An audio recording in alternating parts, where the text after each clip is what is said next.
मित्रांनो, आरोग्यम नर्सिंग क्लासेसमध्ये आपलं स्वागत आहे. आज आपण अत्यंत महत्त्वाचा असा एक नोटिफिकेशन आलेलं आहे ते पाहणार आहोत. महाराष्ट्र नर्सिंग कौन्सिल यांनी CNE आणि CPD बाबत एक 27/7/2027ला एक नोटीस आलेली आहे. त्यांचा निर्णय काय आहे ते आपण डिटेलमध्ये पाहणार आहोत. कारण आपल्याला सर्वांना माहीत आहे की MNCने आपल्याला 150 पॉईंट म्हणजे 150 गुण घेणं कंपल्सरी केलं होतं की आपण जेव्हा रजिस्ट्रेशन रिन्युअल करणार होतो तेव्हा 150 पॉईंट असणं खूप कंपल्सरी होते. पण आज एक जो नवीन नियम आलेला आहे, नवीन नोटीस आलेली आहे, ते आपण डिटेलमध्ये पाहणार आहोत.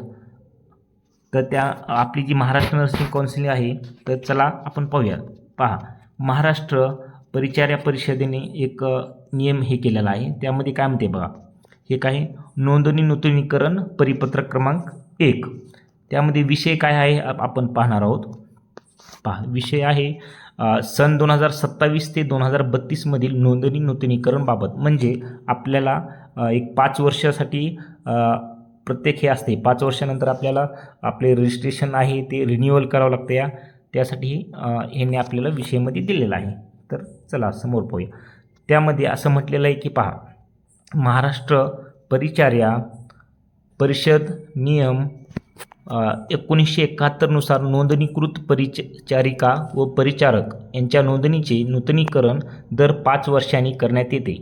नोंदणीचे नूतनीकरण करण्यासाठी संबंधित परिचारिकेचे त्यांचे 5 वर्षाचे कालावधी संदर्भ क्रमांक 1 व 2 नुसार 150 पॉईंट CNE CPD क्रेडिट गुण प्राप्त करणे आवश्यक आहे. म्हणजे त्यांनी असे सांगितले आहे की या नियम 1 आणि 2 नुसार याआधी एक 5 वर्षामध्ये 150 क्रेडिट पॉईंट होणं कंपल्सरी होतं, असं त्यांचं म्हणणं आहे म्हणा. आता नेक्स्ट खाली असं म्हणत आहेत की ते पहा, महाराष्ट्र परिचार्या परिषदेचे शैक्षणिक वर्ष 2022 ते 2023 ते 2026 ते 27 म्हणजे 22पासून 27पर्यंत एक 5 वर्षाचा जो कालावधी आहे, त्यामध्ये नूतनीकरण कालावधीसाठी प्रत्येक शैक्षणिक वर्षात किमान 30 पॉईंट म्हणजे 30 आपण मार्क पण म्हणू शकतो CNE CPD क्रेडिट गुण प्राप्त करणे आवश्यक होते.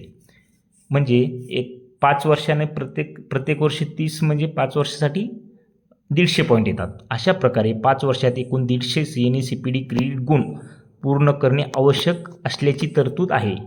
आपण जे वरील नियम पाहिला त्याच्यानुसार 2022 ते 27मध्ये 150 पॉईंट तुम्ही झालेले असले पाहिजेत, असं त्यांचं म्हणणं आहे. मात्र काही परिचारिका शैक्षणिक वर्ष 2022 ते 25 या कालावधीत CNE CPD क्रेडिट गुण प्राप्त केले नाहीत अशा उमेदवारांना काही म्हणण्यापेक्षा 70 ते 80% परिचारिकांनी हे जे CNE अटेंड केले नाहीत हे आपल्या सर्वांना माहितीच आहे म्हणा, त्यामध्ये काही हे नाही. तर त्यासाठी त्यांनी असं म्हटलं आहे की याकरिता मार्च 2027पर्यंत किमान 30 ते 50 गुण प्राप्त करून घेणे आवश्यक आहे. यामध्ये अत्यंत महत्त्वाचे बघा, हे आपल्याला समजलं नाही. 30 ते 50 गुण प्राप्त करून घेणं आवश्यक राहील. अशा प्रकारे सूट ही शेवटच्या म्हणजे त्यांचं म्हणणं असं आहे की 2022 ते 27 यामध्ये कमीत कमी 30 ते 50 गुण आपण जरी घेतले किंवा आपण क्रिएट केले तरी आपले 2027मध्ये रिन्युअल होऊ शकते.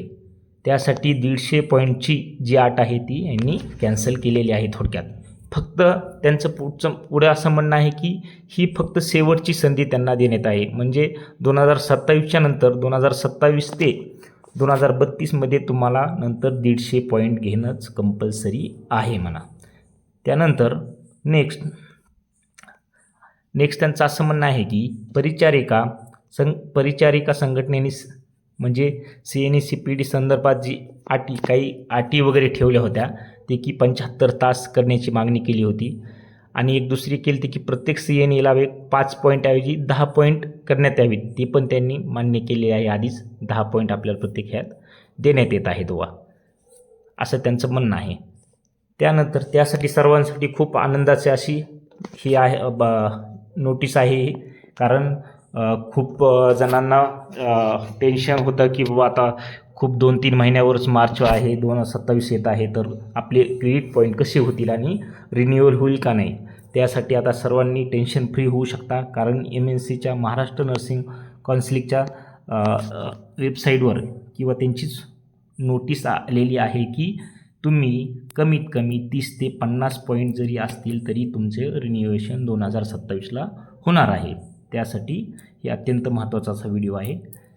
तर थँक्यू आपल्या यूट्यूब चॅनलला आणि